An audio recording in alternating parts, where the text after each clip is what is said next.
back to Purposeful. I'm your host, Ashley Bernardi, founder and CEO of Nardi Media, an award winning strategic communications and media relations firm helping mission driven leaders and organizations turn meaningful work into messages that move people. And at Nardi Media, we don't just chase headlines, we build authority. We help leaders clarify their message, show up powerfully on camera and on stage, and connect their expertise with the audiences who need to hear it most. Purposeful is an extension of that work. Thoughtful conversations with people using their voice, platform, and leadership to shape a better future. And today's conversation tackles one of the biggest questions of our time. Technology is becoming more powerful. How do we use it to improve humanity, become wiser? And the only person that I can even think of to have this conversation with is my dear, dear friend, Jamie Metzl. He's a futurist, a best-selling author, a technology expert. There's so many more accolades that I could use, but I'm going to let him tell you. He's founder of One Shared World, which is one of the leading voices helping us understand what rapid advances in artificial intelligence, biotechnology, and global change mean for humanity. So his latest book, The AI 10 Commandments, A New Moral Code for Humanity, explores a very provocative idea. What happens when humans collaborate with artificial intelligence, not to solve problems, but to rethink morality, ethics, and the principles that guide civilization itself? And here's what makes this book especially groundbreaking, listeners, is that Jamie openly credits Chat or GPT-5 as a co-author, making this one of the first major nonfiction books to publicly embrace a human AI creative partnership. So today we're discussing AI, ethics, spirituality, responsibility, human flourishing, and what it means to remain deeply human in the human and AI era. All right, Jamie, welcome to Purposeful. Thank you so much, Ashley, my dear friend. I'm absolutely thrilled to be here with you. I am so excited. So I know that you have been studying, immersed in AI for a while now. I want to say you're probably one of the first adopters. I want to go back, let's go back to when AI first was, how do I call it, discovered, invented.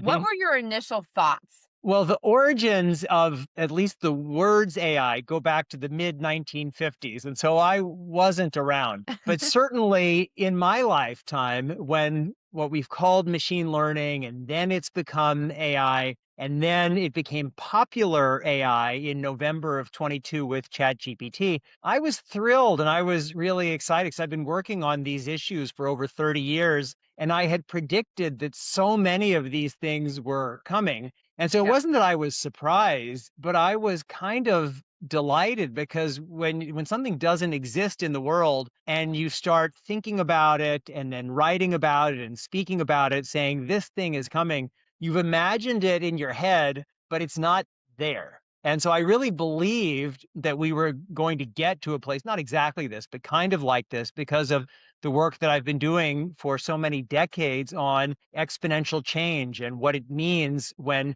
when we digitize a lot of knowledge, and then when we have technologies that are doubling, like the power of computer chips. And as our world has become more digitized, lots of other areas have gotten on this exponential scale of change. So it's been really exciting.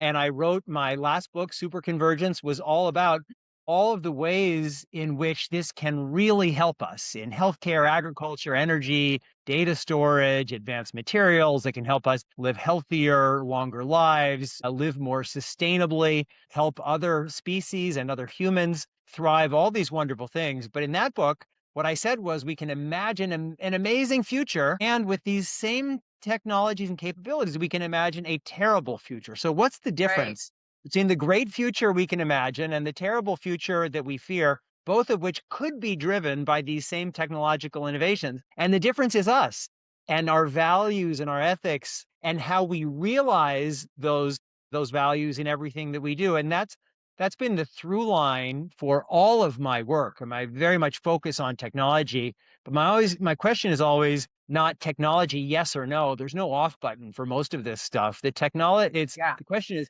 technology, how best? And that's How why I best? decided how best. And that's why I wanted to write a book about values, a book focused on Yep. just about values. And how do we decide what are the best values of humanity that we can use to bring us all together to navigate these very significant challenges and currents ahead. I think this is such an important and significant moment for you to have come out with this book, and especially around values. I'm curious for you, what makes it the right moment for Jamie Metzl to come out with this book in the moment we are with AI and all of its Yeah. advances and where it's going?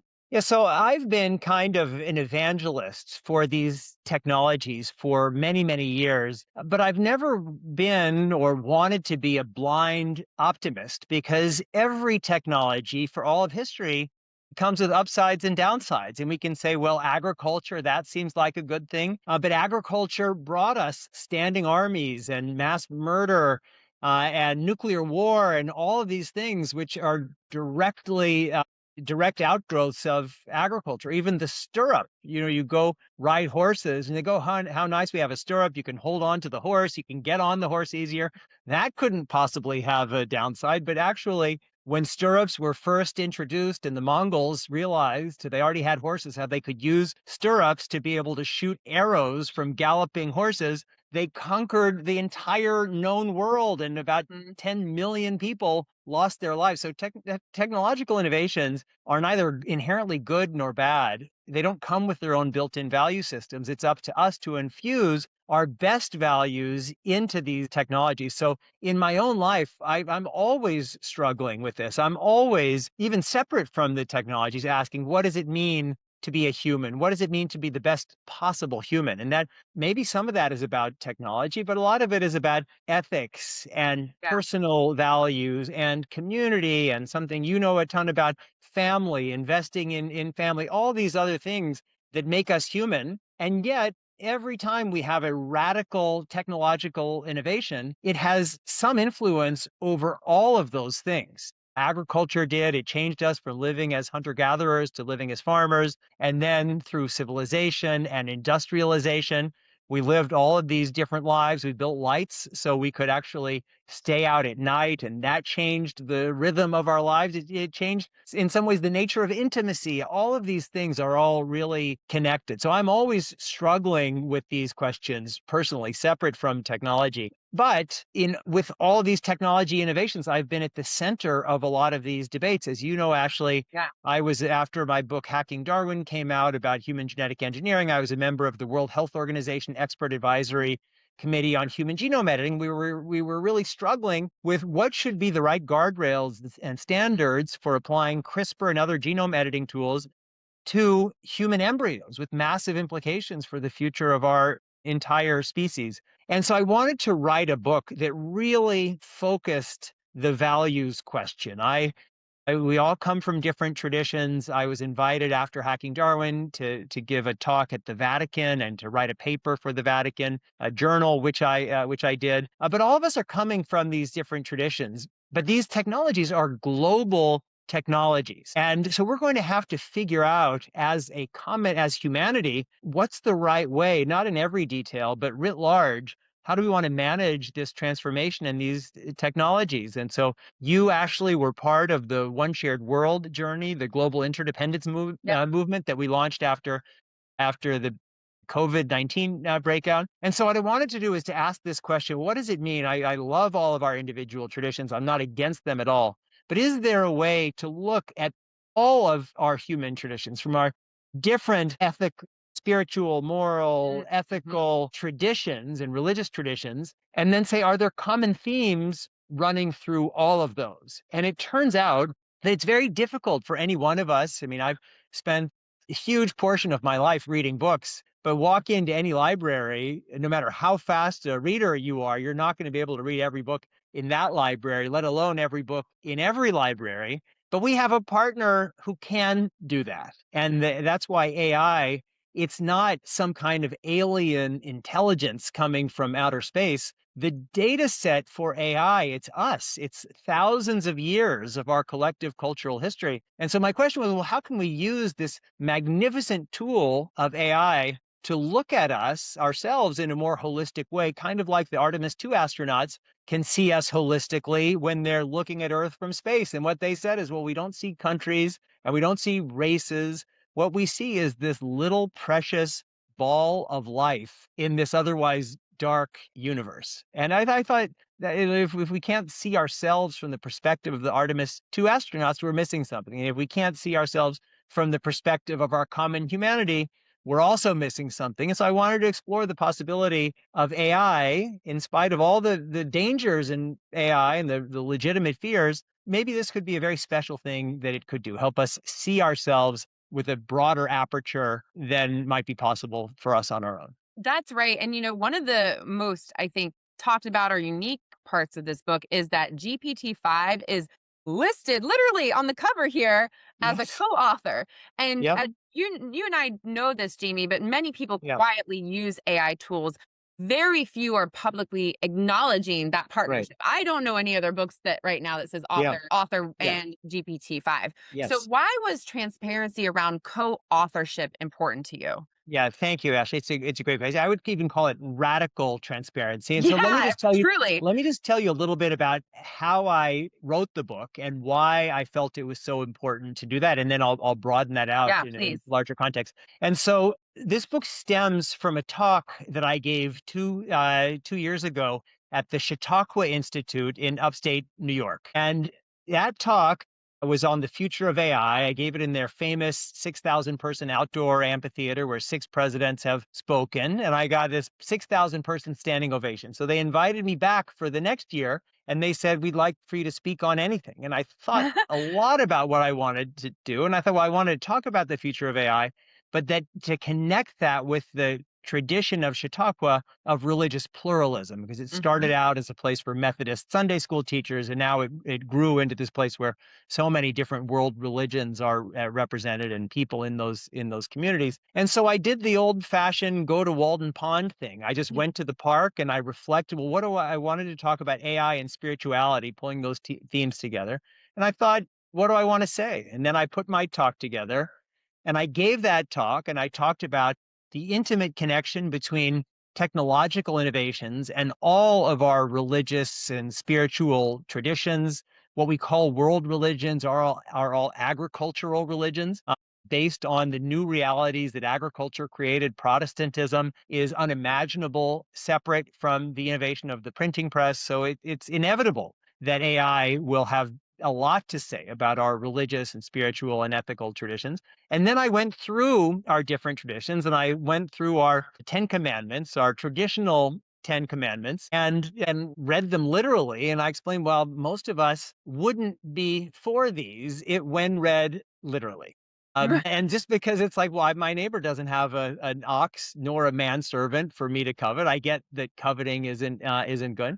And then I talked about my process of collaborating with GPT-4 and then 5, in which I asked this prompt. I thought a lot about the prompt of what I wanted to ask GPT-5. Is it based on a comprehensive analysis of all of human recorded history and all of our different religious, spiritual, moral, and ethical traditions? What are 10 principles that, if followed by everybody, would lead to the greatest amounts of peace, happiness, and human flourishing? And what it gave back was really beautiful. And then in a thousand, roughly, back and forths, I really interrogated where all of these things came from. And as we went deeper and deeper, it wasn't just from the obvious ones, the Abrahamic faiths and Hinduism and Buddhism. It was from all of these different indigenous traditions from all over the world. And it made something true that I think you and I, and certainly the people in our one shared world community and the Unitarians and the Baha'is and a Mm, lot of people appreciate, is that we're all more alike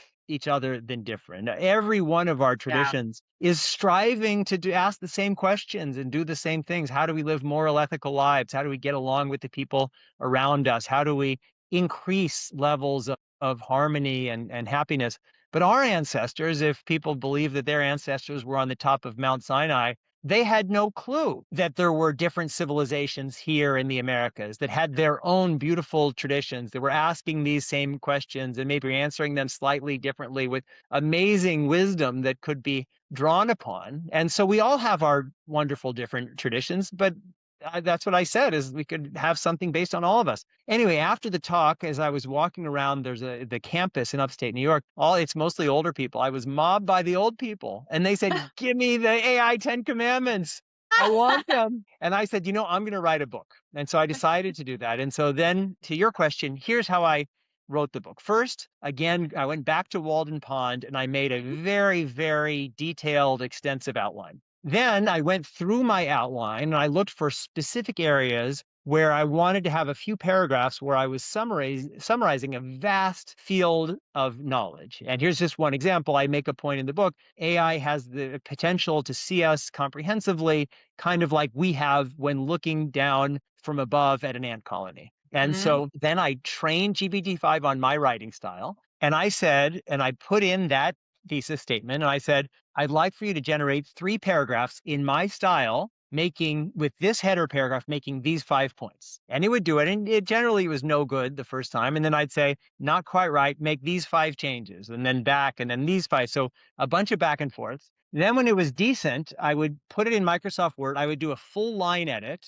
and then I would put it back and then into GPT-5, and I'd say, how can we make this better? And it would say, oh, you're using this word twice, or you have a grammatical mistake here. And so back and forth. And then when I had those 3 paragraphs looking pretty good, I would plop it in the text. So I was writing the full text. The whole book is from my perspective. It's in my voice. But then there'd be, 3 paragraphs here and 3 paragraphs someplace else that were made in this way. And then when I was finished with the book, I cut 40% of the book as my in the first pass. Then I rewrote the entire book by myself because I wanted to make sure that it had a continuous voice and that voice was my voice. And that took months. And then I hired an amazing human professional editor. And as everybody knows, editing can be very, very painful because you think you're almost done and it turns out you're not. You're So just did getting a started in some cases. yes, a painful human edit to get to knock the book into this shape. And I'm a novelist, as you know, so I'm not Yeah. going to put out some kind of AI generated. I was going to use a C word, but I know this is that junk. I'm not going to put out AI generated junk with my name on it. But then when I was done with the book, I felt that to just put my own, given the nature of this collaboration, to just put my own name on the cover, I felt would have been fraudulent because Mhm. let's just say that I had, a friend and that friend was the greatest genius of all time and kind of spectrumy and wasn't really good at all things, but was pretty good at summarizing everything we need to know about ants in a way that would be difficult for most people. And we had collaborated in exactly the way that I described. I would put that person's name on the book somewhere. Most likely, I mean, what I'm that relationship, would it have been as my research assistant who's thanked in the acknowledgments or with as someone who's a helper? But I felt that the AI was doing things that I couldn't have done on my own, like doing this full analysis of all of human recorded history. That was a unique contribution, different from what a research assistant would have done, because it was something that no human could have done. And because of the uniqueness of that collaboration, I felt like it was only honest to demand, which I did, that GPT-5 be listed as my co-author. And it's been a real pain in the, I won't use the A word because this is a family program, a real pain in the, I'll use the Yiddish word, in the tuchus. I hope that's okay. But it's been a real pain in the rear to have this because there have been all kinds of challenges with publishers and with Yeah. Amazon, but it was just important to me and I wanted to be radically transparent. But it's also a challenge because I feel like there are 2 ends of the spectrum. On one end of the spectrum is a high school kid cheating by Yep. having ChatGPT write their term paper. Yep. And on the other end of the spectrum, or something like this, or there's an amazing artist, Refik Anadol, who has this 3-story installation at the Museum of Modern Art here in New York, where he's taken the digitized images of the entire collection of the museum and then created an AI algorithm that riffs off of those into this phantasmagorical shifting colors and shapes. It's absolutely mesmerizing, and it's a beautiful piece of art that no human and no AI could have done on their own. And so I'd say it takes a lot of explaining to say that there's a difference. Like people sometimes say, "Oh, you wrote a book with AI. You must have just pressed a button and gone out jogging and come back and said, 'Wow, there's a book.'" It would have been so much easier for me, and frankly, I think I would have had to do a lot less explaining for me just to write this book on my own. And I could have written a book on my own. I could have come up with 10 principles as we did in One Shared World. But the point of this book was to say that while the fears of AI are legitimate, there's some really exciting applications. And so while we should be afraid of certain things and work to minimize all those bad things from happening, the odds of those happening, there are some magical things. And whether it's this Hmm. or as I wrote about in my AARP feature, using these same technologies, AI, genetics, and biotechnology, to treat my late father's cancer differently, and we Yeah. got 2 extra years of life based on that. And so I would never tell people that AI it's a purely positive story, and I would absolutely never say it's a purely negative story. But if we want it to be the most positive story possible, we have to say, well, what's our goal? And who are we? And what do we stand for? And that's what this book is about. I think that's so beautiful. And I definitely want to get into having you tease out a little bit of the Mm. commandments. Before that, one question that just is coming to me, Jamie, is you have written many books. Would you do it with chat with your co-author again? You know, I was doing this one because I'm sorry, I'm just looking for something here, but I did it this way because I wanted to make this point, and it was a really important point to me to make. But my next book, as you know, Ashley, Hmm. is a novel called Virtuosa, and that's got my name on the cover. I wrote it with the same kind of angst and anguish as novelists have poured our souls into these books since the invention of the novel. But what I will say is that I did use AI in that book, but not as people would imagine. I didn't use it for writing the book. But Hmm. in my novels, if I have a character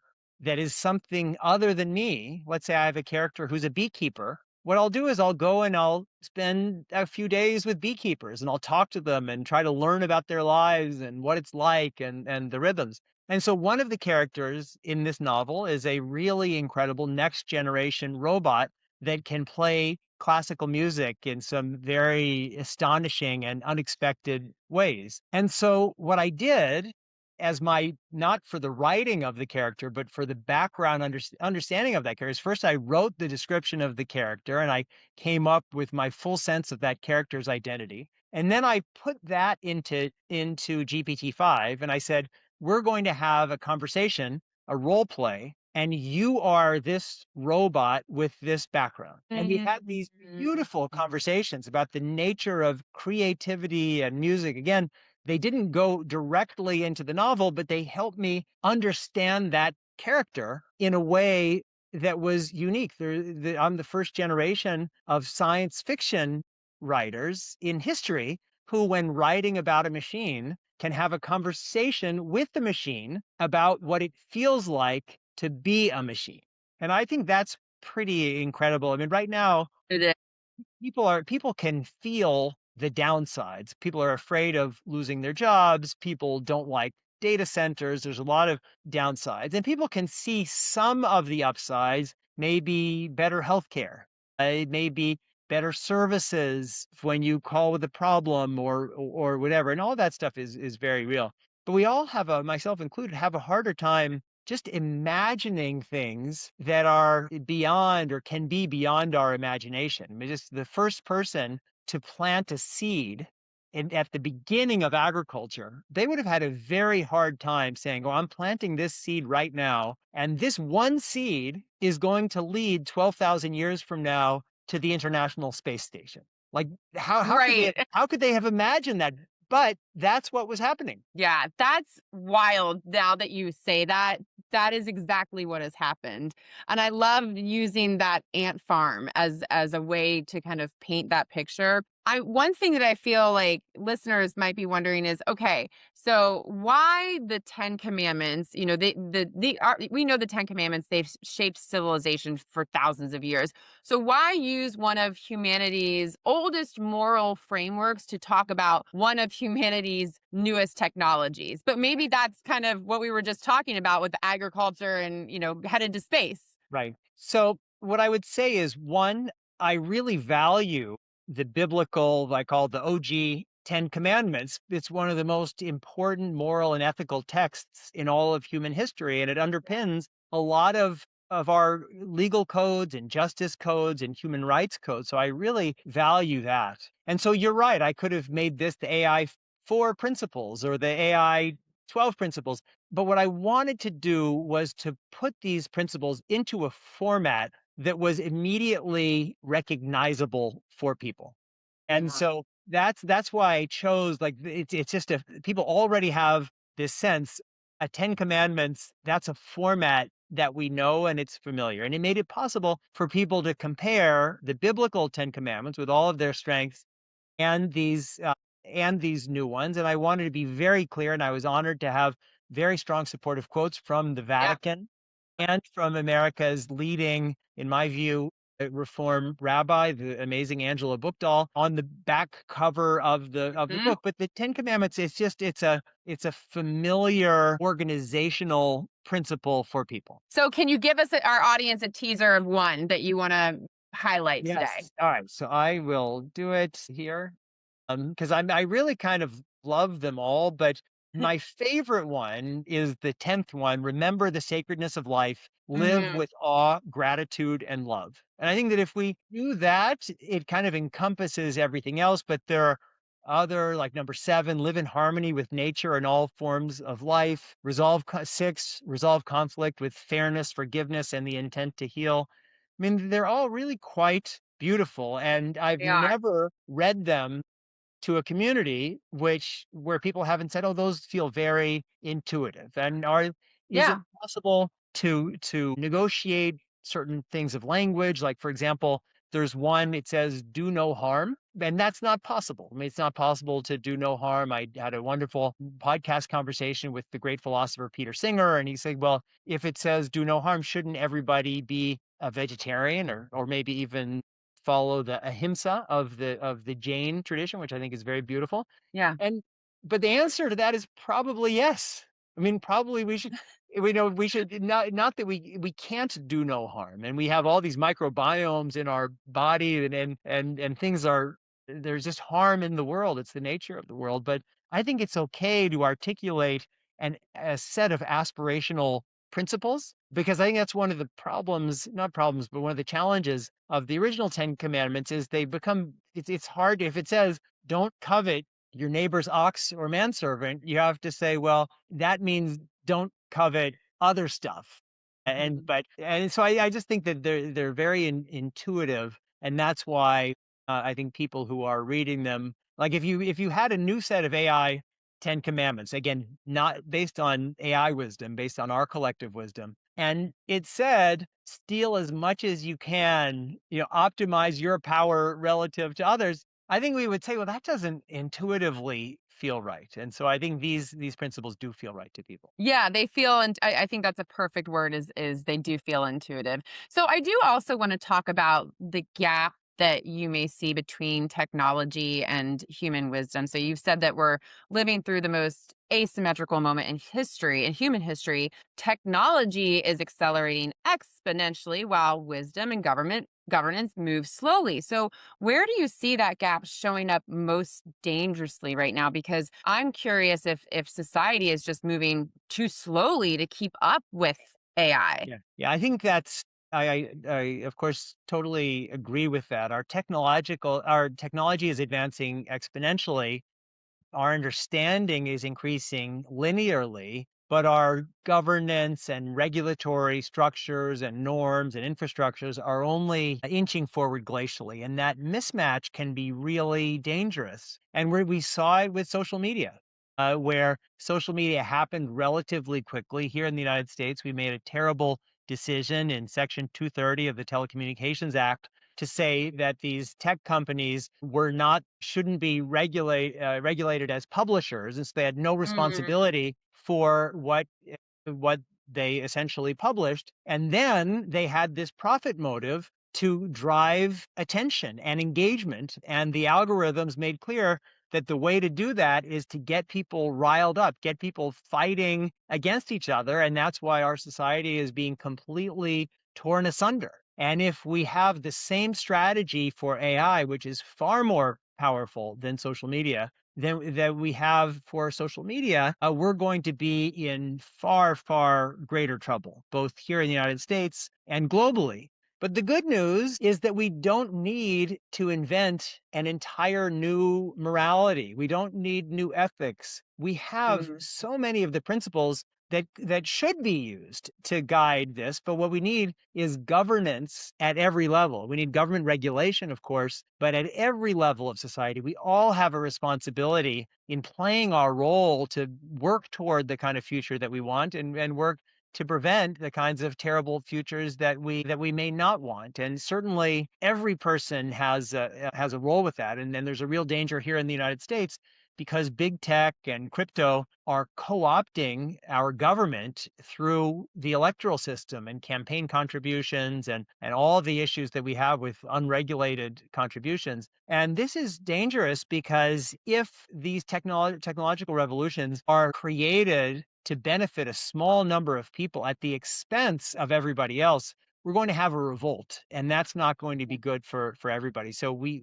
have to move forward. I'm actually an accelerationist, but we don't need to just accelerate our technology, because if the race is between AI algorithms, everybody is a loser. The race is at the societal level. The most successful societies will be the ones, yes, with the most powerful algorithms, but also where those algorithms and those AI companies and systems are part of broader societal progress. And that means making people feel that this AI story is happening with them, but not to them. Right. And you talk about the roles that each of us play here. So, Jamie, a lot of the listeners are parents, professionals, and people really trying to navigate these changes in real life.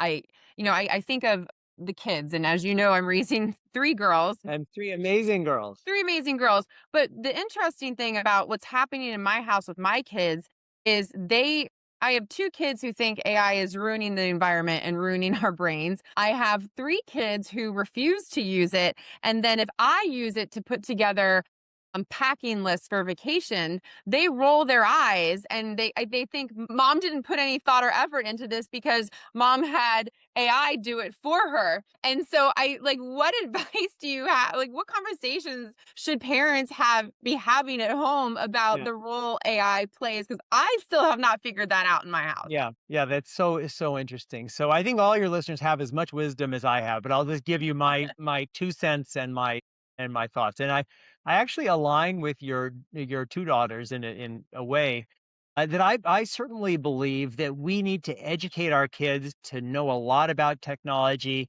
to be critical, discerning users of technology, to be creative, because these technological changes are going to be accelerating. And so you could learn everything about AI now, but if you aren't learning about what's next and next and next and next, you're going to fall behind. At the Yeah. same time, there are people who talk about this word AGI, artificial general intelligence, at a Hmm. time when AI systems, according to them, are going to be able to do everything that humans can do. And in my view, that's nuts. I say, I don't, again, for family friendly, I say AGI. Maybe we're supposed to say AGI is BM. It's baloney, because human intelligence represents 3.8 billion years of embodied evolution. We don't even know how we know things. I mean, your relationship with your daughters is not based on the transcript of every word. There's so much that's happening. I think we're going to find that our AI systems and related technologies can do remarkable things, some of which we've discussed here. But there are going to be things that we really value that they can't do that we can do much better for them. So this question of what are machines really good at and how can we benefit maximally from that, that's really important. And what are humans really good at and how Yeah. can we make sure that we are educating humans to be just the best possible humans? And that requires having a serious portion of our time be completely separate from technology. I mean, Yeah.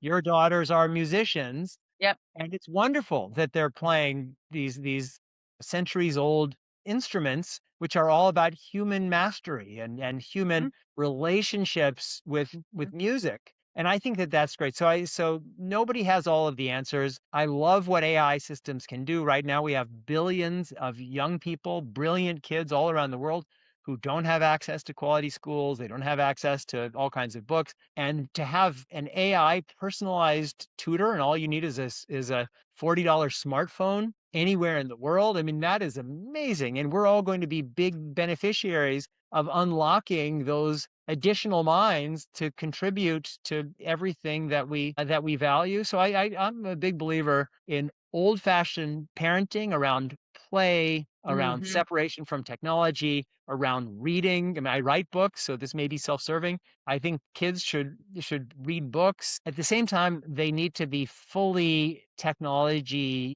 literate, technology Yeah.